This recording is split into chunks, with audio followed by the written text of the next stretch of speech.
world surrounded by franchises, reboots, and shared universes. An elite team of podcasters will risk body and soul to investigate the depths of intellectual properties, one multiverse, subgenre, and trend at a time. Who are we? We're the IP Squad.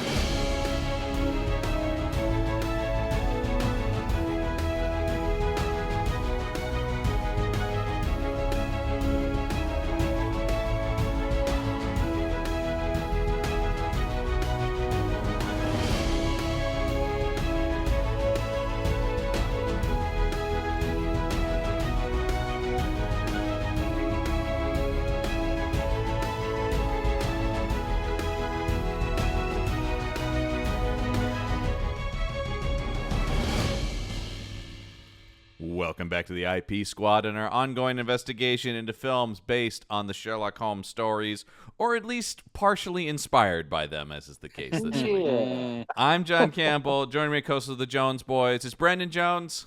Hello! And Robin Jones. Hey, John, thank you so much again. Always a pleasure to be on these. And again, Brendan, I'm sorry to take up so much time. I know you're hungry. If only you're hungry to discuss this amazing film, but I just want to thank John publicly. Yeah.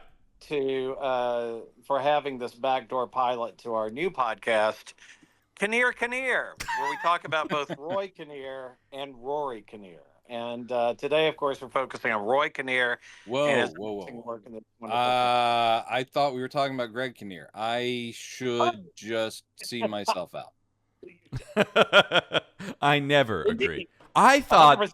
I was all prepared to talk about Greg Kinnear, but that has nothing to do with No, guys. Can I just say that I know we're excited to talk about this movie, and we definitely should get to it. As you know, I'm always the guy who's like, hey, time's ticking away. This is our life here. But I gotta say, why don't we all drink some very sexy wine? Yeah. I was gonna say that I'm upset this isn't a video podcast. We can't do the kangaroo hop for everyone. That's the biggest mistake of this movie taught me two things about Sherlock Holmes, the world of Sherlock Holmes. This is what I've learned. Yes, thanks to Mr. Wilder. Yeah. I know that Professor Moriarty has Tourette's, and I know now that pretty much anything Conan Doyle created would have been improved by having the kangaroo hop. It's true, including the Lost World. I mean, Professor Challenger out there. I would actually say especially the Lost World. Because he would tame the ancient creatures that still miraculously live here. Yeah. He would tame them by singing to them the kangaroo hop. Yeah, absolutely. Yeah. We are, of course, talking about 1975's The Adventure of Sherlock Holmes' Smarter Brother, which title is hilarious. It is fantastic. Of course, written, directed, and starring Gene Wilder. Yes. Yeah. The great. Yeah. How many movies did he end up directing in his career? I want to say I think it's 4 or 5. 4. Yeah. 4 or 5? Yeah. Is this the very first one? This is the first one. Yeah. He directed. The second one was his remake of The White Sheik called The World's Greatest Lover. Yeah. Right. The third one was I Just Called to Say I Love You. Woman in Red. Woman in Red. And then the fourth one was the Haunted Honeymoon. Amazing Haunted Honeymoon. Haunted Honeymoon. I like Haunted Honeymoon. It's of course, oft maligned. What I will say about I think Mr. it's Wilder. funny though. Okay, it's all right. I know you saw it when you were 8, and you can't, saw it on it has Gene HBO. Wilder and Gilda Radner in it. End of story for me. I'm a little hot and cold on Mr. DeLuise, but weirdly, early DeLuise is a comic explosion. I think you need to be very careful. Much like a lot of strong ingredients, you need to be very careful about how much DeLuise you add to your recipe. But that is what I would say about in this movie like a tornado and rips it up.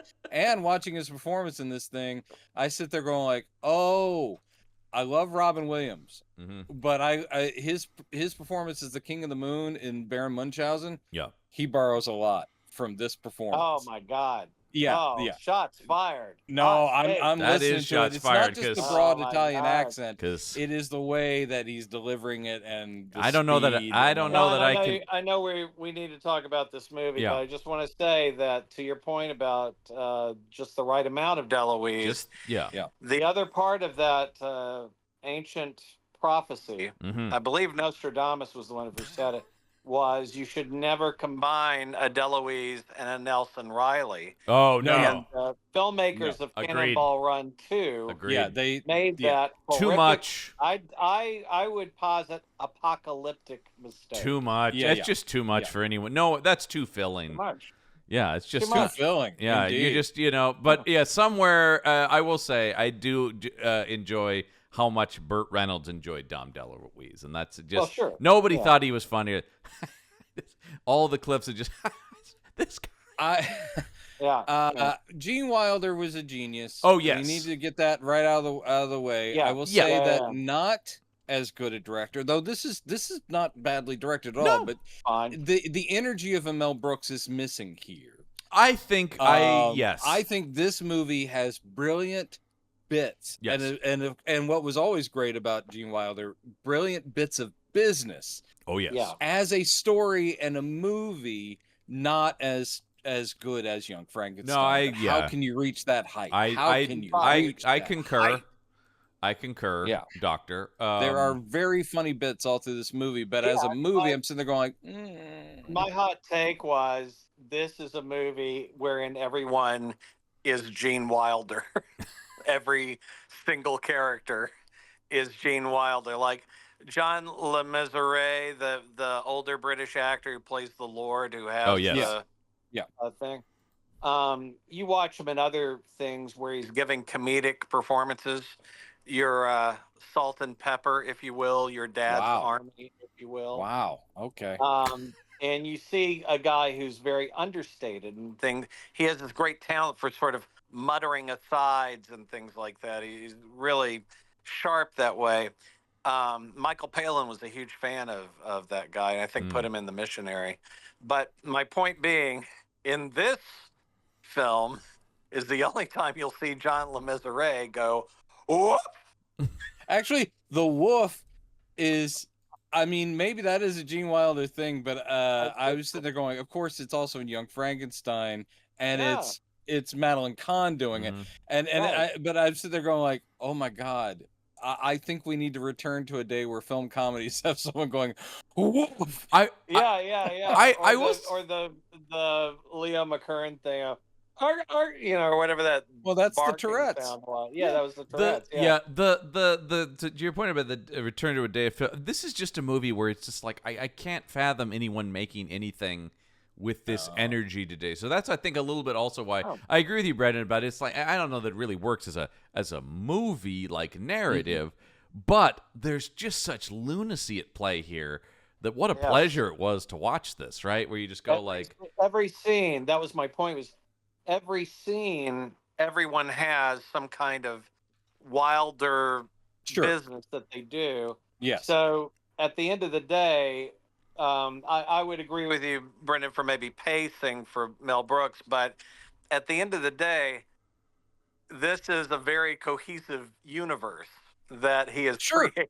Well, I think what the type of film comedy that we're getting here, which again to John's point, is a thing that we don't see anymore. We really don't, outside of the terrible spate in the early 2000s of the parody movies where they're trying to do airplane kind of stuff. Yeah. We don't really get too many non-situational comedies that are just literally sentence to sentence, not scene to scene, but sentence to sentence comedies where they're trying to literally just joke on joke on joke on joke. We don't get that much anymore. Now it is something like I mean I laughed my ass off. I don't know why this randomly popped in my head, but like Bridesmaids, like from years ago. Obviously, that's not that current, but that's a movie where I laughed all the way through it, and it was like, wow, that's great. But it was still situational thing where you're following a story and characters, and it has. I was going to say, I think the biggest thing to me is the characters, right? It is still like even though that movie has a million great jokes and you do laugh from start to finish, it is still like at the end of the day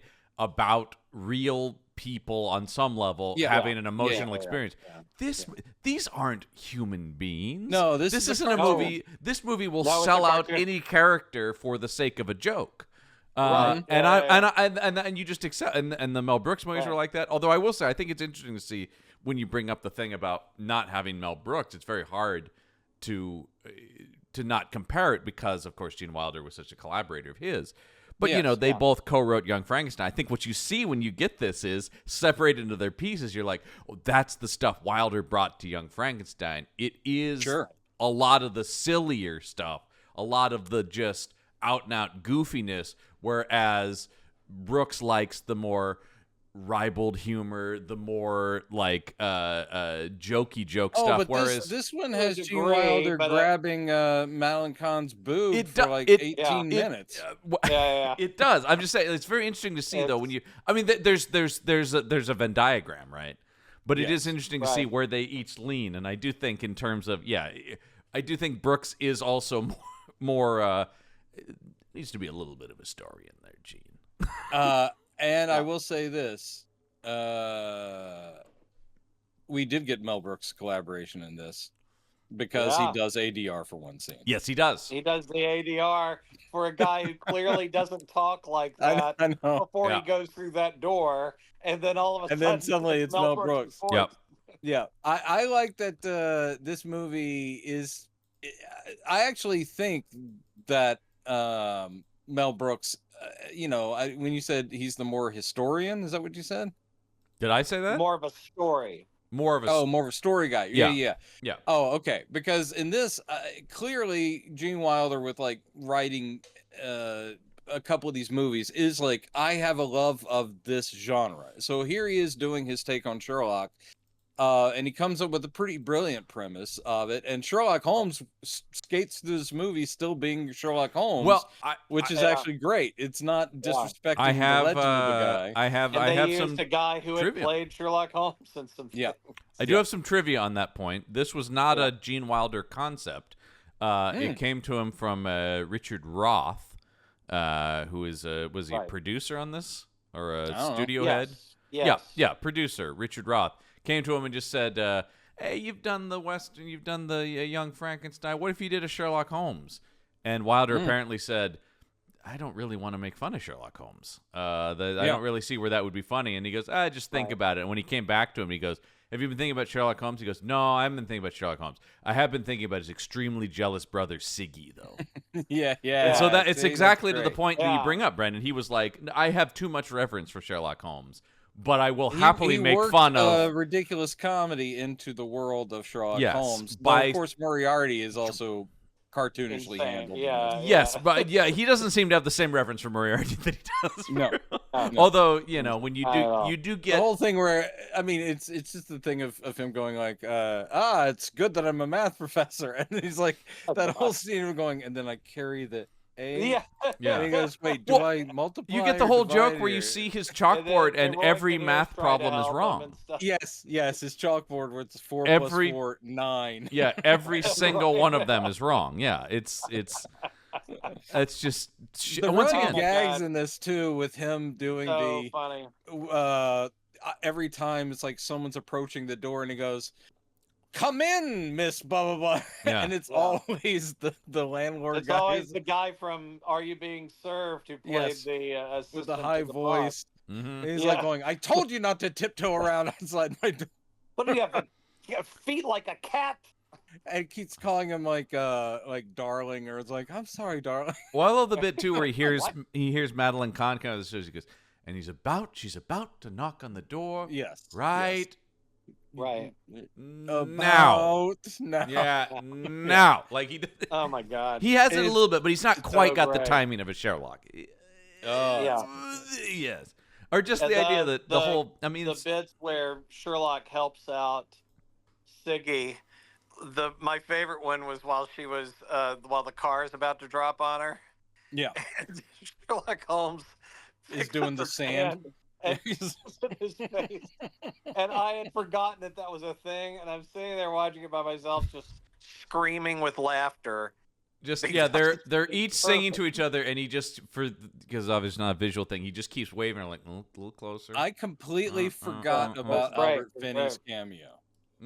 Yes. So what a delightful surprise! I was like, oh right, yes. Oh my god, he's in there. Oh my god. He just turns around and goes, I can't tell if this is what do you say? If this is trash or genius or something? No, I can't tell if this is rotten on purpose or rotten. Oh yeah. There you go.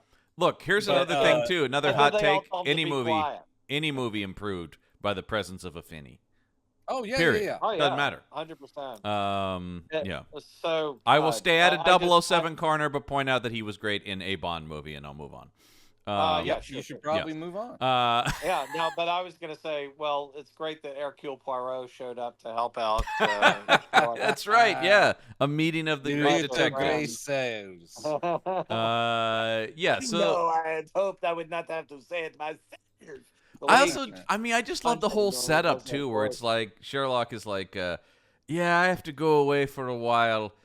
My brother can handle the overflow of stuff. Just that whole idea is so funny to me.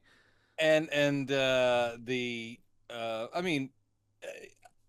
thing about Marty Feldman is, I gotta say, he's a guy. Even if you did not have the visual, because the whole people lean so hard on, is he really funny or is it just he's funny looking?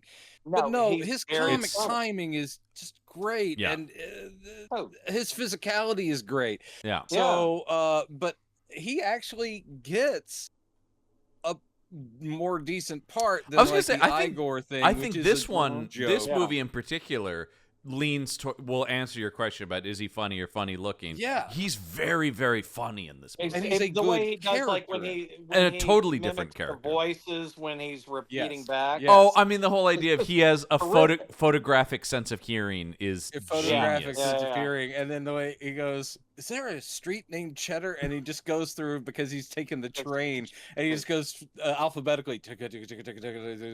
No Cheddar. Yeah, no. the whole thing where he's repeating the message from Sherlock Holmes, and then he keeps getting, would you like tea? And he just has to, and he just keeps starting again. Joke set up. Finally, they cut to Wilder, who realizes what is happening, and he's just like, joke. Before he gets there, though, I love that he's like, okay, I'm like, why are you starting over from the beginning? It's all this little look.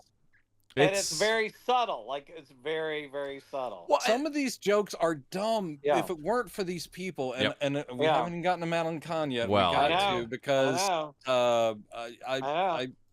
we lost some water. We lost her.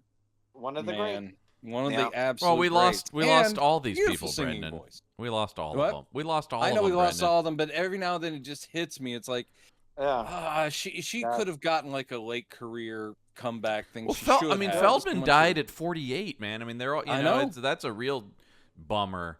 All of them. But I do love that it was also Wilder, directing for the first time and surrounding himself with people he loved and trusted and knew would deliver for him. I will say it is in the trivia as well that he did basically beg Mel Brooks to direct this movie. And Mel was like, I didn't write it. I would not feel comfortable. You go ahead and direct it. And he basically was like, I can't get Mel to direct it. I guess I'll do it, sort of thing. So I will say it's not like, and I think that makes sense. He only directed a few movies. I don't think Wilder was like, that wasn't a dream of his, I don't think, to be. Yeah. I don't think he thought of himself as a filmmaker. I think it was more, I have this project. I guess I'll see it through. One thing I also really like about just some of the choices made, and again, handsomely produced, and it looks almost like it's the same Baker Street set that they used in Private Life.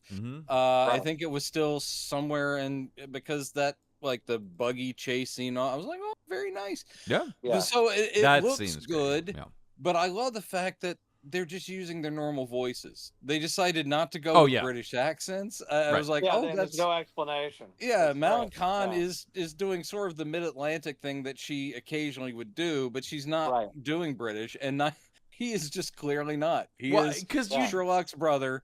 Sounds exactly because you don't want Gene Wilder to sound like anything else. Number one, that guy, that delivery. Number one, nobody lost it on film funnier than him. Every time he just flips out, It I was is gonna say, hilarious. if barks this when film he's like, had only liar, been, liar. if this I'm film like, had oh, only that's been good. him screaming liar Yeah. Yes. for the entire Yeah. film, while Madeline Kahn lies to him, Yeah. that would have been worth the price right I there. mean, just because it's just so great. And I've seen Madeline Kahn do that, like in Neil Simon's The Cheap Detective, where she plays the Mary Astor character. Yeah, yeah. But it's just so great the way she kind of Hey, Robin, is it time for a rewatch of The Cheap Detective? Because I haven't watched it in years. Yes. I want to tell you that if you aren't laughing down on the floor, pounding the floor with your fists, pounding the floor, when Madeline Kahn shows up, or when Dom DeLuise shows up, Oh boy, Peter Lorre. Yep. An appropriate amount of There's DeLuise. something That's a wrong. perfect soupçon of Perfect amount. DeLuise. I'm not overstating it. When he shows bad up late in this smells. movie. The running gag of yes. how bad he smells. Yes. Because he uses too much perfume. Yes. And he tells him, "You can find me at this hotel until 3 a.m., in which point they throw me out, and I would be at this hotel, at which point at 6 in the morning, I must go to this place."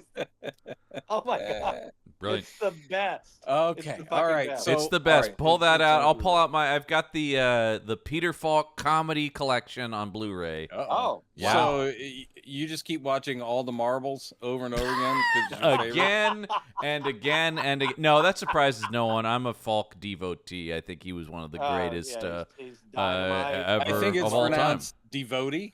Devotee. It's John. I'm a Falk devotee. John. Hey, Get some culture, man. Anyway, yeah. No, if you, John, I would say, yeah. The two movies he did with Neil Simon, Yes.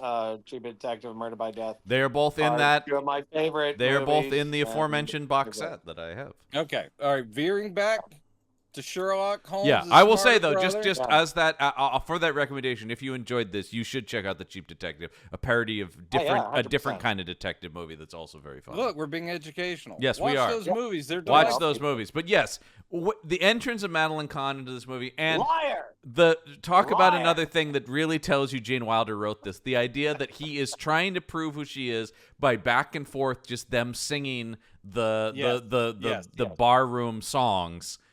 There The are a music lot hall more songs, yeah. music hall songs in this than Yes. in any other Sherlock Holmes film. Even Even Our Basil beloved. Rathbone. even The the Adventures of no Sherlock. yeah, what was the isn't the no Study in Terror has the where they keep cutting back to the Oh, right. the Even music Study hall. in That Terror. this one still outdoes Oh, that yeah. even. Yeah. And then the idea once again again- that they just when they do the kangaroo hop the first time, you're just like, what? Yeah. And I love. Yeah. I mean, again, it's all these bits, the touches, like and then of course the spy from Moriarty's watching Roy through the Kinnear. window and then reports back Yeah. to them is like, and then they were doing what? That yes, they were they were Reports hopping. they were doing. They were hopping about. Yes. Later on, when Madeline Kahn goes back to her actual place Mhm. after he drops her off, and Siggy is watching her, and then it zooms back, and Moriarty's men are watching him watch her, Yep. and then it And then zooms it zooms back, and further Sherlock back. is watching. I was like, God, this is. I It's mean, just this it's isn't. Did it's you guys it's the catch, loopy cartoony the stuff. reason even. why Yes. he knows the repertoire of this music hall performer so well is if you look on the walls, it's nothing but posters from music hall performances. Yeah, Mhm. yeah. So it's obvious that Siggy is an aficionado of the music hall. I think you mean a devotee. Yeah, a devotee. Brendan's gonna make devotee happen, no matter what Yeah, it takes. Is that going to be on the merch? Yeah, Okay. Yep. devotee. I'll go along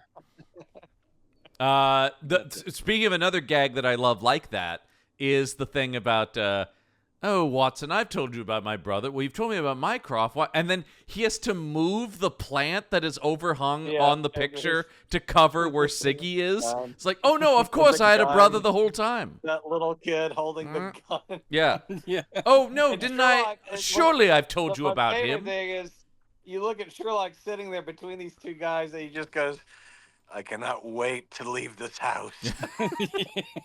Just has this Well, expression I on mean, his the face whole of, the whole bit with Sherlock Watson, where he's holding the cards, going, "There is a murderer outside the door." oh yeah, and then Thorley Walters, who plays Watson. Yeah. Again, somebody who's played Watson a lot. Thorley Walters, when he says there's a murderer who looks like this standing outside, and he just goes, "Holy Jesus Christ!" Like, he screams. Oh, it's cold. I think everybody in this movie, Gene Wilder gave them line readings at one point because they're all do it like this. it so hard. Yeah. It really is. Can I just real quick trip to 007 corner. Real quick. Oh, wow. And we'll get right out of it. Douglas Wilmer, who plays Sherlock Holmes in this movie, is in Octopussy as a droll British government guy who is helping James Bond identify the Fabergé eggs. Although, of course, it's my favorite thing of Bond knowledge in that movie that Bond just already knows everything about Fabergé. Roger Moore's James Bond knew everything about everything. And the idea is like, well, yes, the Fabergé egg, of course, that comes from the 18th. And it's like, why the fuck would Bond know about the lady in the truck is Roger Moore out here. Oh, That's great. did I? He will. John sits there with a little list, and he's just waiting. He's like, "That's my entry." And I he's will got just say, the list of the voices. perhaps Roger will join us on the show next week for our episode. So I think get ready to hear a lot more of Roger Moore. I can't make next week, guys. Yeah, so I can do my Patrick McNee. I know. Yeah, we're just gonna do the next week. Will just be the two of us doing Moore and McNee for yes. And then I will be doing the pimp from Superman the movie. Say, Jim.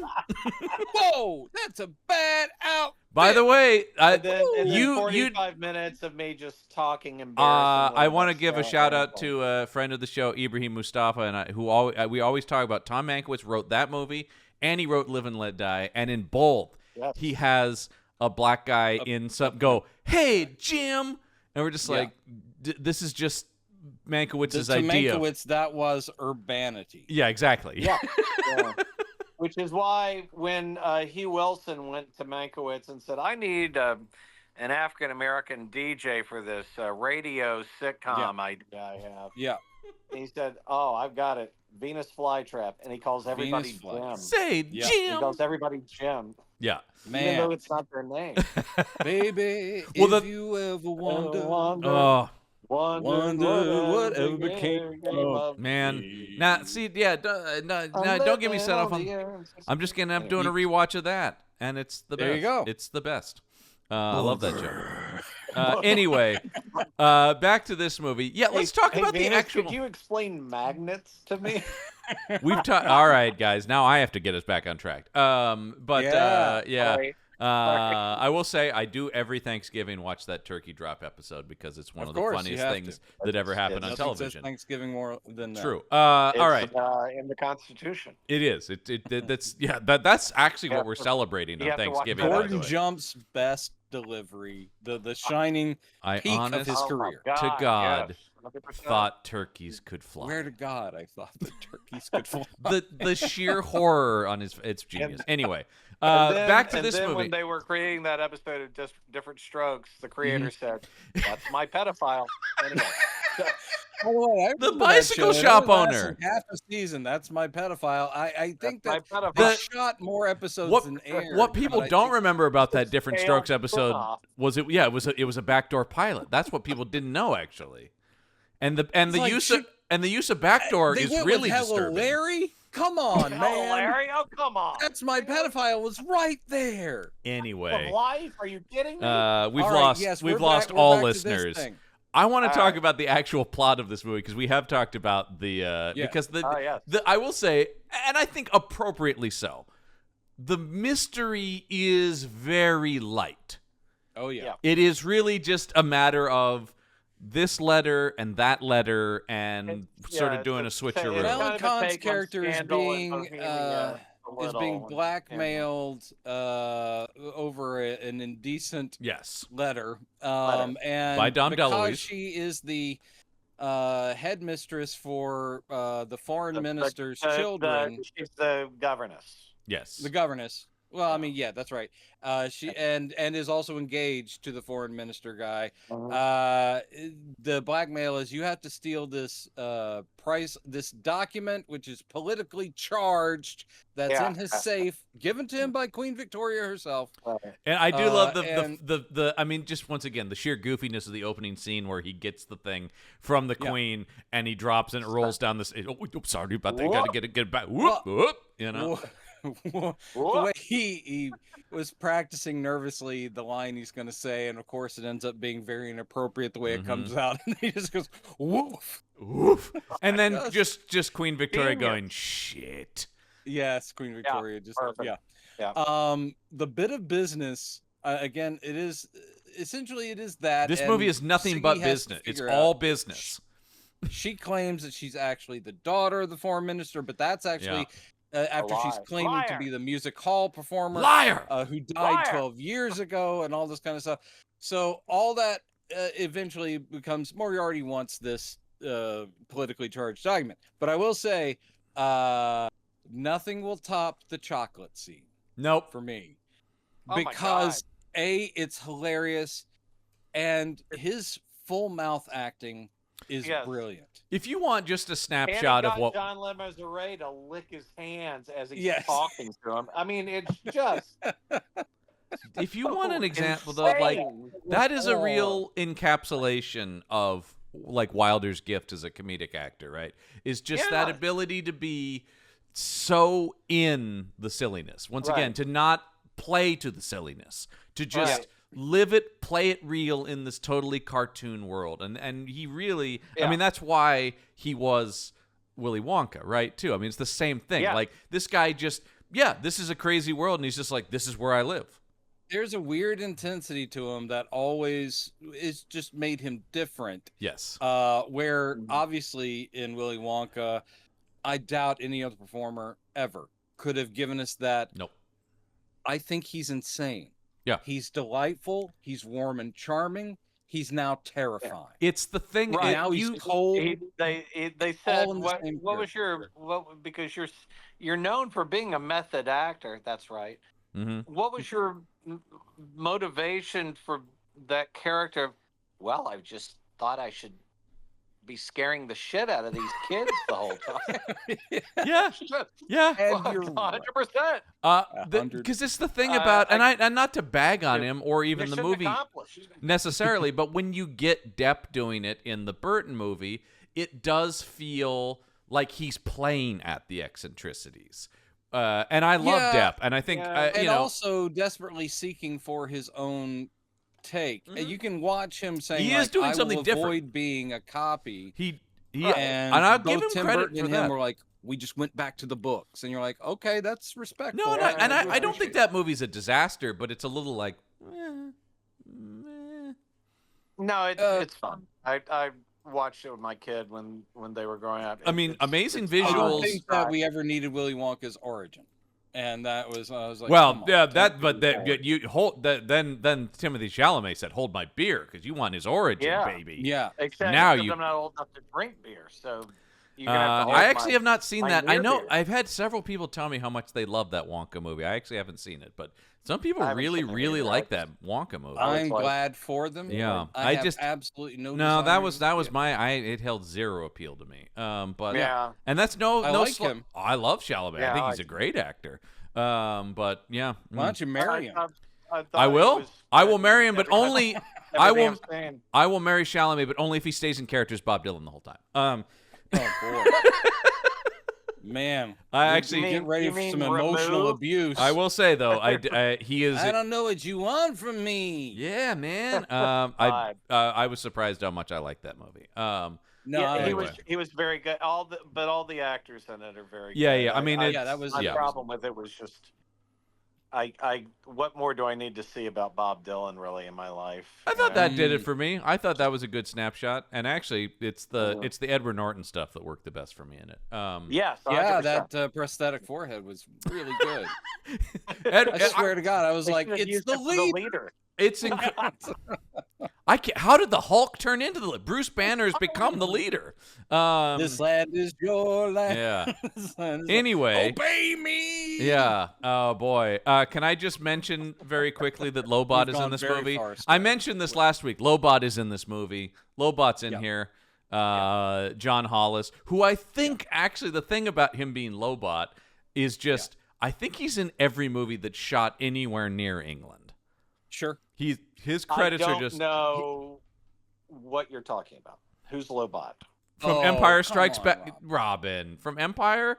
Lobot? You know, bald dude. Lando's best friend. Got the Lobot. Oh my God, Lobot? Lobot. Oh, okay. That Lobot. Okay. Oh, that Lobot. He's sort of like the bald dudes from Flash Gordon. Yep. But they had visors. Yeah.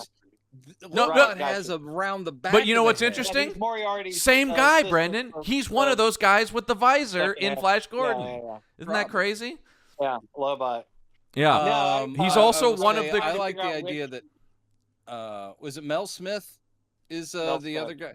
Mel Smith and him, and the other assistant, the big hulking one, not Lobot. Right. They both have the matching wart that's never addressed. They both have a wart in the exact same place on their face, and I was like, those little things. I'm like, you know what's interesting? That's a Wilder thing where I feel like Mel Brooks would have indicated the wart. Oh, of course. He would have made a meal out of it. Thing, Yeah, because it would have been like which with the mole. Oh yeah, the mole bit in. Was that the second or is that the third Austin Powers? Mole. That actually, to your point, those were kind of the last, sort of the later going for that of this vibe, and I love. You guys brought up God, I love those. And I was like, well, Walk Hard, I think, is the last one I've seen. Jesus, Walk Hard. Walk Hard. Second joke machine. Walk Hard needs to be 100%. considered more of a comedy classic than it is. I don't understand why the world slept on Walk Hard. I think it's one of the funniest movies. One of the funniest movies ever made. Also, one of the best soundtracks. Oh, I listen to it all the play time. that Those soundtrack. Songs are bangers. And it's one of those things where honestly, I don't know that anyone could have pulled it off as well as Riley. That was he had all the best. Oh man. Because he has a voice like Roy Orbison, that guy. Well, that's the thing, and in the movie, he that's the thing that works so well. He can legitimately sing all that stuff. He can his Dylan pastiche during the lampposts 60s melt like jelly beans, and that when it's just nonsense. It's just like you sit there going, like, God damn it. Yeah. Anyway, back to this movie. Hey, John Lennon. Hey, Paul McCartney. Hi, Paul McCartney. Oh, thanks, Buddy Holly. Hey, thank all you, right, Buddy Holly. Back to this movie. Clearly made us laugh. Well, because I think to try to wrangle this, we are talking about this movie in the tradition of these movies, but I do think it's interesting that this is interesting because it's parody, but it's more. I think also just because of the ubiquity of Sherlock Holmes, right? It's more pastiche, as opposed to. Young Frankenstein is really playing on not just Frankenstein, but specifically the James Whale Frankenstein movies. Yeah, Blazing Saddles is playing to the cinematic Western. This is parodying the books, the plays, the whole pop culture concept of Sherlock Holmes, which is, I think, one of the reasons why I wanted to talk about it in the context of Sherlock as IP. Sheer luck. Sheer luck is an amazing joke. The idea that he goes, you do have a brother, yes. What is his name? Sheer luck. I mean, once again, that's just that was Wilder's way in is genius. The idea of like the brother who, because we're used to Sherlock and his brother Mycroft, who are kind of equal intellects and just sort of sort of snipe at each other, but the idea of one brother's being like, "Ooh, that's Sherlock! Ooh, he always gets everybody likes Sherlock the best." That's just funny. I to your point about it being a pastiche, I agree. In that we'll watch other films coming down the pike like Without a Clue, and I think we're watching Holmes and Watson too. Unfortunately, we are, yes. But I've only been able to watch like 5 minutes of that before going, there's got to be something else. It's tough because I love both of those men so much. I know. But yeah, that's anyway. With this, I'll just talk about the comedy and the structure of it in general. They never stay too long with a joke. They never. No, stay they too don't. Long with a story. It moves really well, and when I was talking about Brooks's pacing, I was thinking of in terms of like some of the musical numbers and stuff. I think he would have sculpted more and cut those a little bit better, because I think Wilder just likes to pull back the camera like in a Stair Rogers musical, so you can see the whole thing. I also think, and it's not a slight, that you look at all the films that he was creatively involved with, and I, have read a little bit about his life and his personality. Love the man. He was someone who probably, he knew he was oddly attractive, but not conventional. There was an ego to Gene Wilder that I don't think that he's indulging here, but that was always a thing of like, I'll cast myself as the most unlikely sexy guy. And here it's also like, we're singing, we're dancing, I'm showing off. This movie is kind of like showing off, which does fit the theme of the movie, because it is the young, he has his cake and eat it too, right? The whole idea is this guy is full of himself and thinks he's better than everybody, but also Gene Wilder is actually talented, so maybe there's some validity to that. So the whole thing about we'll sing and we'll dance, and you're like, okay. Mel Brooks, of course, throws musical numbers and writes songs, and I will say everything. He is a little. There's usually like one or two, and this one's like, hey, how about we revisit this about 4 or 5 times? It's part of what I like about the movie too, but they do come out of nowhere for the most part. I mean, the first Kangaroo Hop, you're like, unless why? you're actually in the music hall, and then that stuff. But she gets 2 songs. The first one about I've got the little baby face, and then of course then there's the romantic one. That's the one where the other singer, he just takes over his part, and that's the best sequence. And then the whole opera scene. It's like, wow, he wrote whole musical sections for this movie. The opera scene at the end also is just the kind of the lyrics are great, though. But also just the whole chaotic nature of we will jump up and down and hope we don't get sick. Yeah, the whole the joke is set up of DeLuise's character did the translation. Yes. He has written all of these words himself. Yes. And so he's not very good at it, and he's that's quite why bad. it's the way it is. Yeah. Why don't we all drink some very sexy wine? Very sexy wine is one of the best jokes, and I mean that's just some very sexy wine. And we haven't even talked about if this ever shows up in a film, then it's instantly 1,000 times better for me. And I think my brother knows where I'm heading with it. Yes, I do. It had a sword fight. Yeah, I'm right there. I'm right there with you on. And it wasn't just one. There's the setup at the beginning where he's fencing with his robot, and he's got sword fight robot. He's got Marty Feldman pedaling to make the. I mean, that's just goofiness, and I love. But yes, and he and Moriarty sword fight on the rooftop. It's so great, and it's pretty rad. The 11th greatest swordsman in the world. Then that should make this very interesting. I mean, yeah, that's. And then the thing with the multiple copies of the letter, and he's like pulling them. And he goes, "I happen to know there were 4 fakes on the table." Yes. Well, I also brought the whole thing about I brought 2 myself, and they just keep pulling out letters. Yeah. And it's all very good. But I was going to talk about the whole opera thing. The other thing I love about the whole opera scene at the end is this idea that like these climactic confrontations are happening, but they're still performing the opera, right? I mean, that's that I love that kind of just loopiness of these people are so committed to doing this that though guns are present, they're still we have to keep going. Marty Feldman has laced the stage wine, the sexy wine, and people start dropping on stage. They're oddly enough with roofies, and that's the thing. The commentary, in this film. I love Dom DeLuise. I mean, I love Dom DeLuise. Yeah. But I love the way in the opera, because the whole thing is he explains to Moriarty, it's like, this isn't my plan. And it is that the courier for Moriarty will receive this document on stage during the opera when that line is sung. And what's so great is Holmes knows this in advance, so he sings it, and Dom DeLuise is like, "Oh, great, perfect, there he is." But then Mel Smith sings it because he's the actual courier, and Not Dom Mel DeLuise. Smith. It's Roy Kinnear. It is Roy Kinnear. Kinnear. Lest we forget the great Roy Kinnear. I won't forget him. But the whole thing is, he had done 3 and 4 Musketeers at about the same time he was doing this. Yes, but the whole thing of Dom DeLuise kind of just like looking between them and like, and then the rest, he's like, fine, whichever one. And it just, his reactions to the way that comedy beat went, I was laughing. Well, that's why you hired Dom DeLuise. I mean, that whole scene. You know what I like? I like a funny fat guy.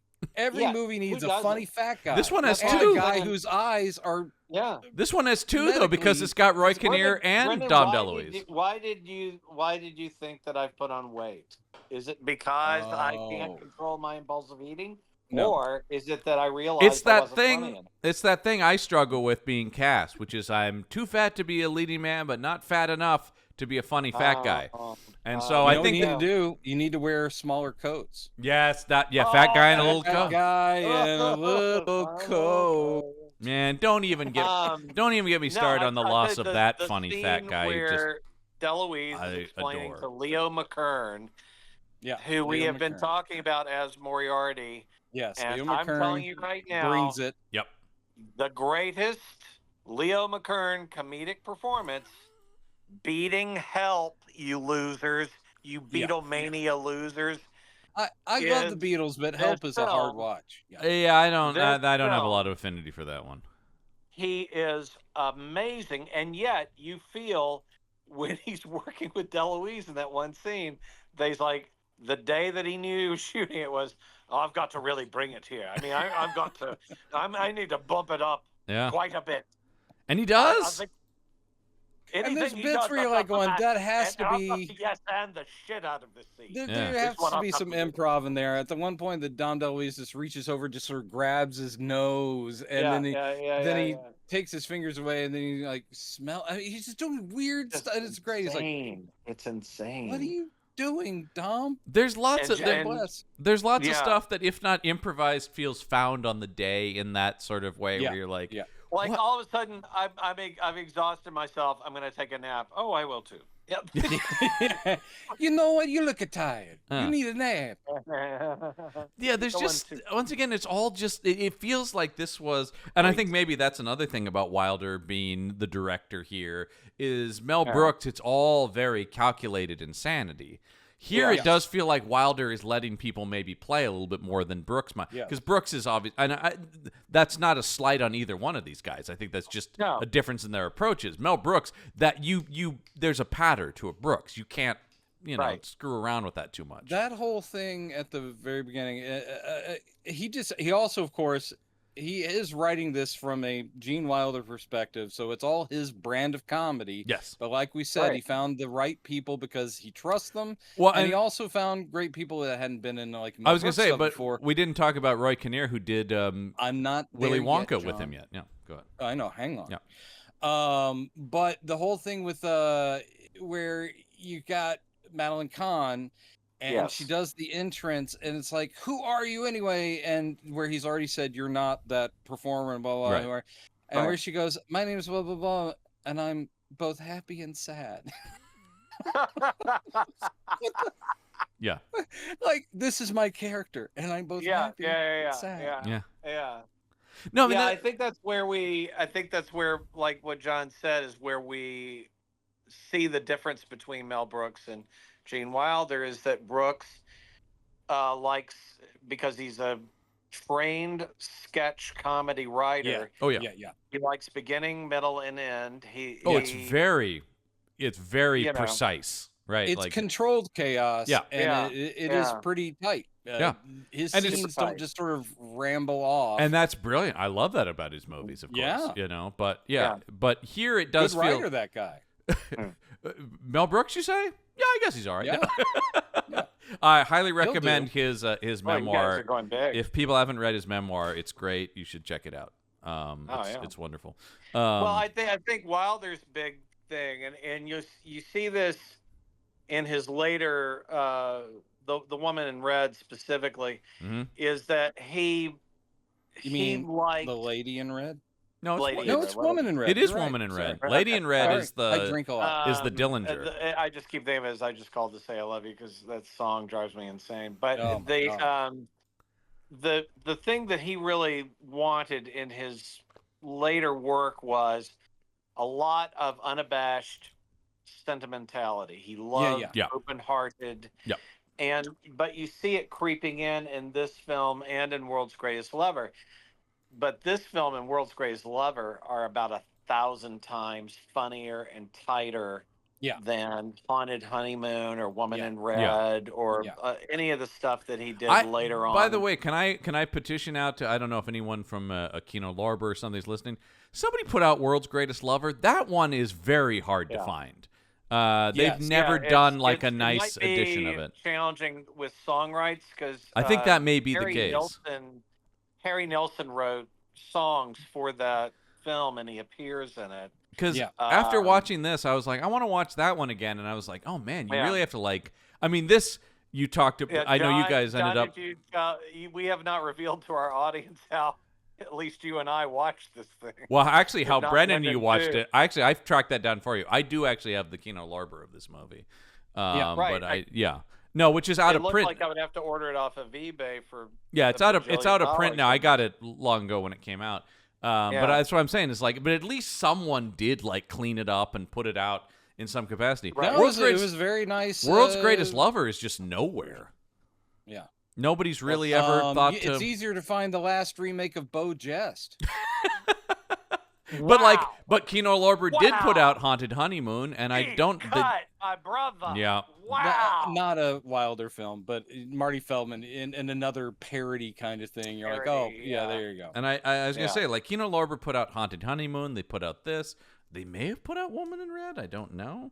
I mean, that's just, but it's either way. These are all crazy. Silver Streak. These are all well. I mean, the prior movies, of course. These are all commercially available. Is my point. And World's Greatest Lover is just kind of gone. It'll rise again like a phoenix from the flame. I was told this would. I had a dream this would happen. Anyway, yeah.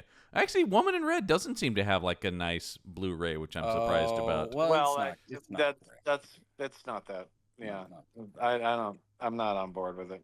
I like all of his movies. It's got it's got Grodin in it though. Very good Charles Grodin performance. I mean, once again, it's playing a much realer character, and it's before he got upset about the big dog that his family adopted.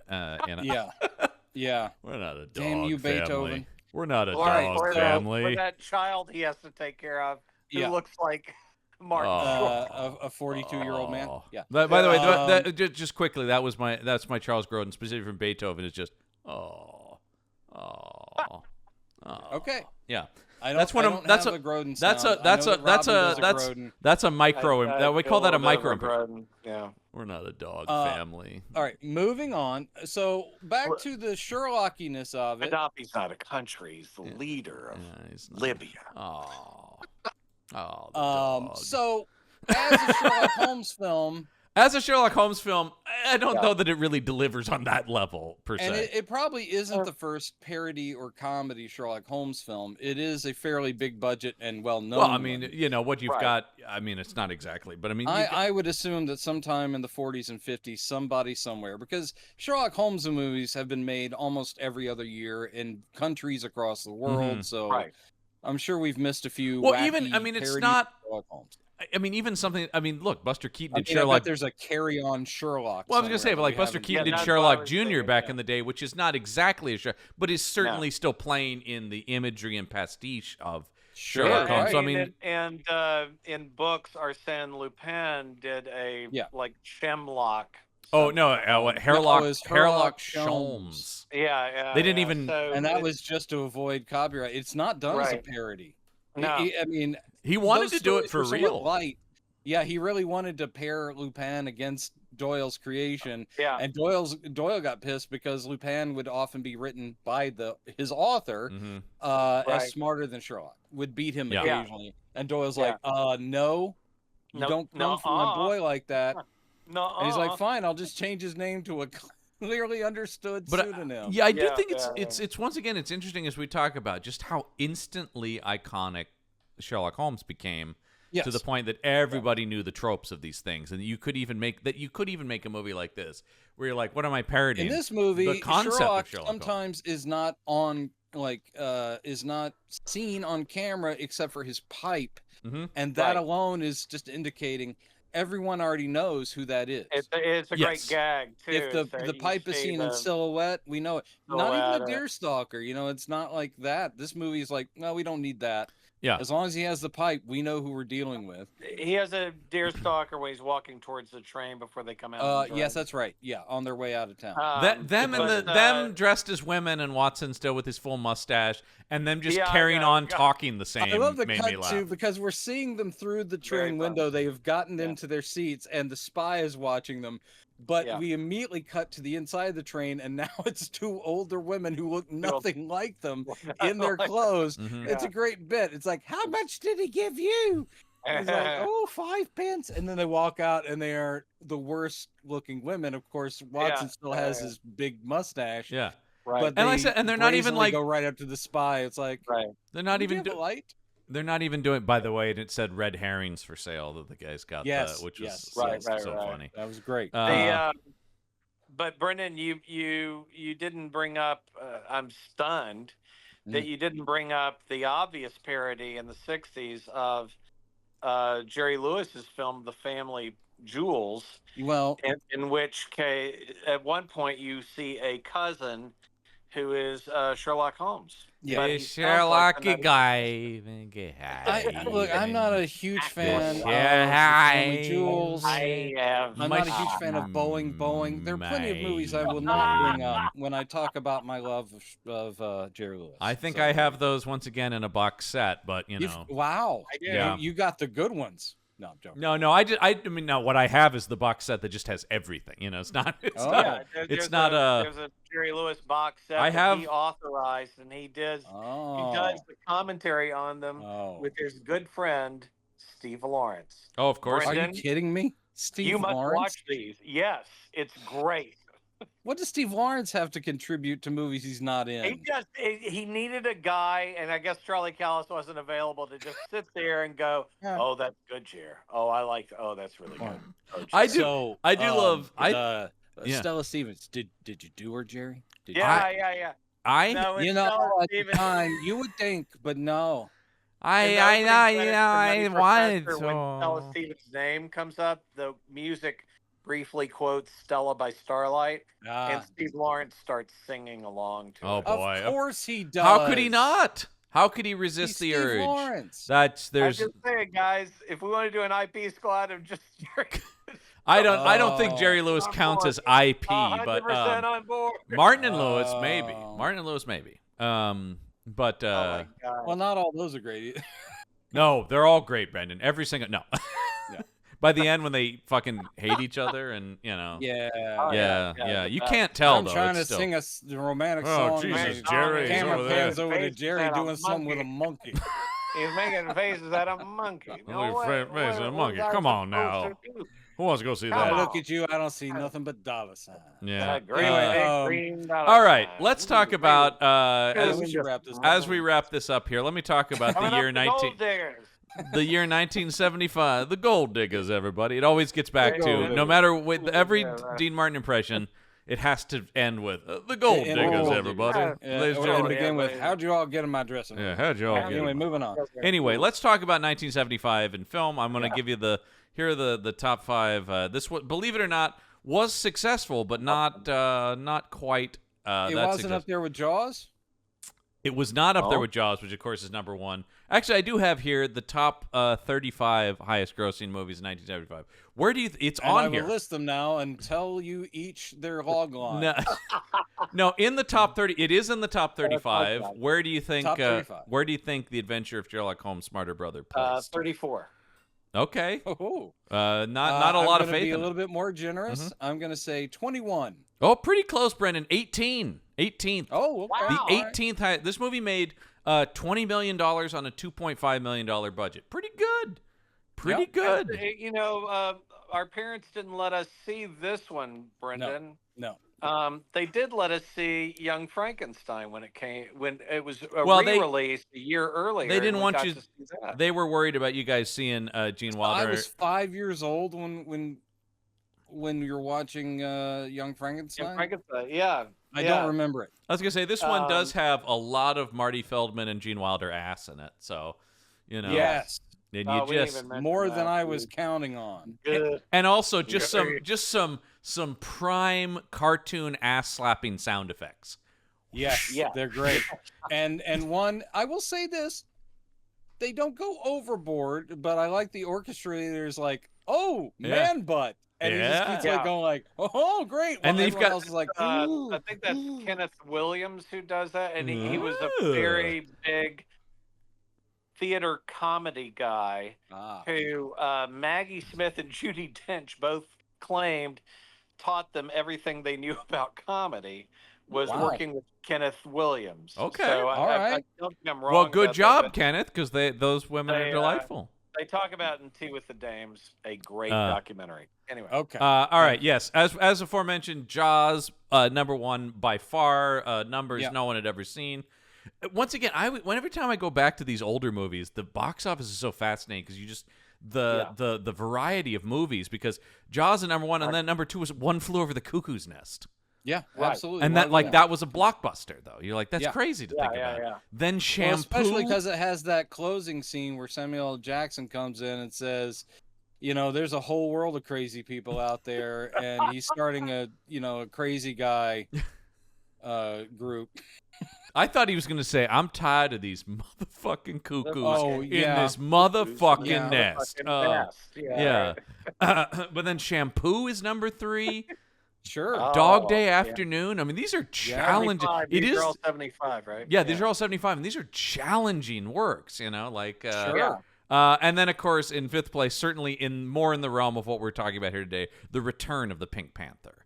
That was still when that franchise was reigning.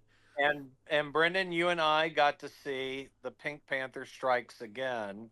I remember that because I remember is that the one where Dreyfus is being let out of the asylum at the very beginning? Yes. I remember seeing that in the theater. I actually do. Sort of Bond villain in it. Yes, he has the big ray gun, the cannon. Ray gun, yeah. And it zaps him, and the last thing you see is and his eye is just going crazy. Yeah. I will say 75, very good time at the cinema because you got things like 3 Days of the Condor and Rollerball and. I've never seen Rollerball in the theater. Oh, fucking love it. No, you didn't. Shut up. Oh. They didn't let me see it. Actually, 75, I would have been 6 years old. So I'm sitting there going, Go, man. Go Rollerball. The reason why I recall exactly the first few films I saw in PG was because our parents would not allow me to see Jaws. Yeah, they were afraid it would scare me. But guess they what? Let They us see did Grizzly. Let me see? Yeah, Grizzly. Yeah, they let me see Grizzly. Yeah.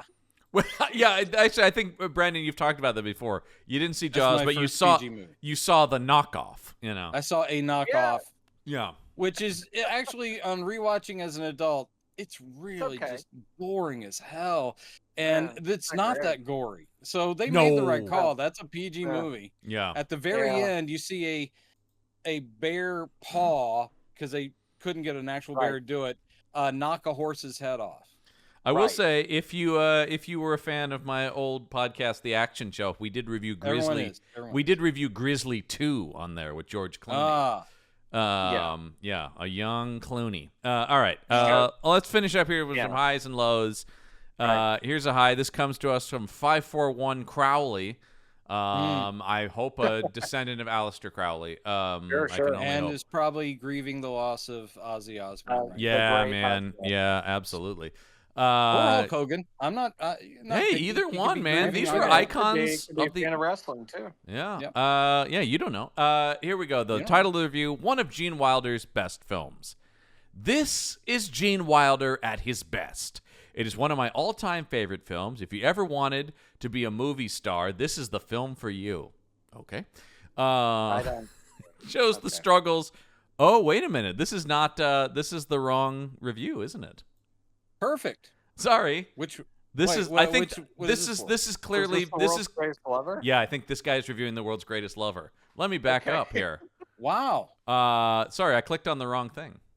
And then you click down and it's like, and actually, I hated the adventure of Sherlock Holmes. Specific. Smart Sorry brother, about that, but everybody. this one's great. That's a first that I've done that.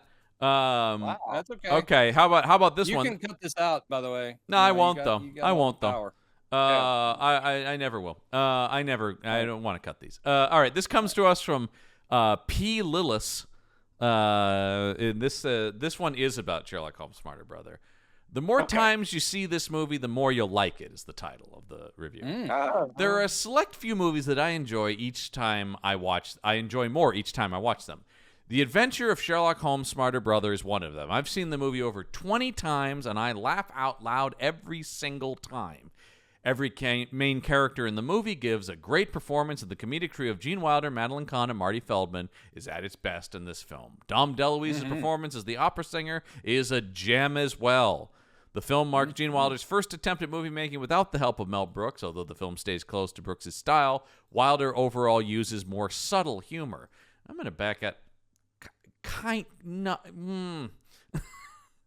in places. There's no subtlety at all. No, No, I actually think that Brooks is as broad as Brooks is. He is maybe a little bit more clever with some of his bits. Anyway.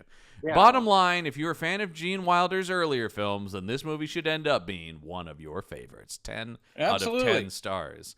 That's very good. Yeah. Let's go here, though. And to his point, I was picking up a lot more that Madeline Kahn was doing this time around. It was really awesome. Yes. I mean, she, look, obviously she's off-spoken of, appropriately so, but yet somehow I still go, she's still somehow underrated to me. Like, I just, it can't be spoken of enough how brilliant she was. If you don't think she has range, watch her in Paper Moon. She's amazing. No, I mean, holy mackerel, what a great performance. It's the thing, right, about it's so much easier. The comedy people make great dramatic actors. Dramatic actors don't necessarily make great comedic actors. Mm-hmm. Yeah. I mean, it's anyway. How about Liam Neeson's gonna stink up that Naked Gun movie. I gotta say, it'll be long out by the time this comes out, but that hasn't come out yet is the trailers for that. I cannot wait for that movie, and he is god, that looks so good. Anyway, let's look at a different opinion here, which is from Morris MacGyver, who moron. titles. I told you, no more MacGyver. We specifically I don't care said how good he is about cobbling together important machinery in the nick of time. he's like, hold on, I'm going to build a nuclear bomb out of a paper clip and a stick of gum, but first I have to trash this Gene Wilder movie online. Let me tell you what I know about Morris MacGyver. He's more Morris than MacGyver, if you know what I mean. Title of the review is simply pathetic. Ooh. I was eagerly expecting something funny from this film, especially with such a cast. I think I only laughed once when Moriarty and the opera guy got in bed together. Christ. I think laughed at the nap scene. Look at them all right. in bed together. So goofy. That might say more about Morris than the movie. All right. Yeah. This is a film complete. Now, interesting here to counterpoint to the previous one. This is a film completely lacking in subtlety and is quite a poor pastiche of Sherlock Holmes. The humor inherent in this film, I use the word as no other exists, is below that of Naked Gun or Airplane. What went wrong? Fuck. 1 out of 10 you, stars. Oh. MacGyver. I love the fuck ending of, you. what went wrong here? Oh. How could the you? humanity.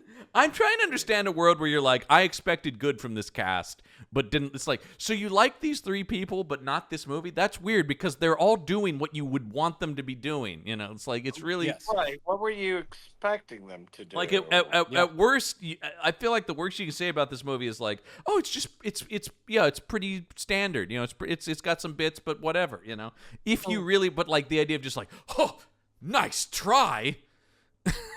He's bad. Yeah. He's bad. Yeah, I don't like no this. more Morris MacGyver. Morris MacGyver, Yeah, you are banned He's from a this dum-dum. show. Wow. What if Banned. he has a really great take on Holmes and Watson? Are we gonna that film, read his review. a master class in subtlety. Yeah. All right. Well, of course, if you want to hear more from us on the Punch Up Entertainment Network, why wouldn't you? Including the three of us, you can head over to our Patreon page, patreon.com/punchup, that's punchup ENT. There you get cool exclusive bonus content, including, as I said, shows with the three of us discussing films of classic horror actors and filmmakers. Sure. You're going to want to check out all that. Once again, that's patreon.com/punchup. We can promise them if they bump up the money for those Patreon shows, those very special shows, they are going to hear the kind of drunken rambling that we do. Yep. But more drunk. But more drunk. Because the patrons are paying for our booze. You're paying our bar bill. You guys don't know. What is this charge on our bill, honey? Well, there's these guys. Okay. And when they get tanked, they start just talking about comics and obscure character actors. And here's the thing about Christopher Lee. And when they get tanked, it's murder. This is my boss, Jonathan Hart. And we get together. He's quite a guy. Man, that's what people. I feel like there's a different audience that listen to the seasons with you guys than maybe listens to them. There's an audience that's desperate for a Lionel standard. I know. And we're gonna do it. And of course, if you want to check us out on YouTube, it's YouTube. Asked and answered. It's youtube.com/@punchupentertainment. Make sure you like, comment, subscribe, ring the bell for notifications. Yes. Next week on the show, guys, we've seen a lot of Sherlock Holmes adventures in foggy London town. I'm so tired of it, John. I'm so tired of it. I think it's time he head across the pond to the Big Apple. Next week, Sherlock Holmes is in New York. Yeah. That's right. And Roger Moore is playing. It starts with him getting rolled in an alley.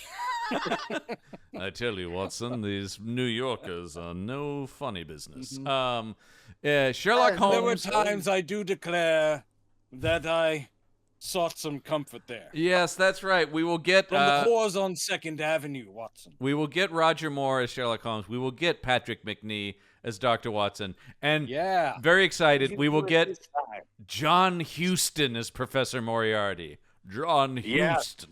This is a gold medal cast. It is a gold medal cast. I don't know that the movie is incredible. It's beneath them, but it's, I mean, you've got Charlotte Rampling, David Huddleston, Gig Young. I mean, Gig Young is in this movie, you guys. Well, is he, though? But is he? Is he? That's the real question. John, is he on his way out? 2-hour takedown of Spectre with Robert Culp and Gig Young and the young John Hurt. We got to do that one, John. Yeah, John, of course. That's the supernatural Sherlock Holmes and Watson. Oh, yeah? 100%. Yeah. I tracked it down and downloaded it illegally because I couldn't find it anywhere. Pilots. Let's do it. Yeah. IP Squad failed Gene Roddenberry pilots. Come on. Oh, my God. You know what? He did so many. That could be a whole season. We could do like Gene Roddenberry's attempts at the... but also failed Dan Curtis projects. Oh, God. There's also those. I know. Roddenberry. Wait a minute. Curtis? That could be something. Moving on. But anyway, that'll be next week on the show. But until then, the case file is closed.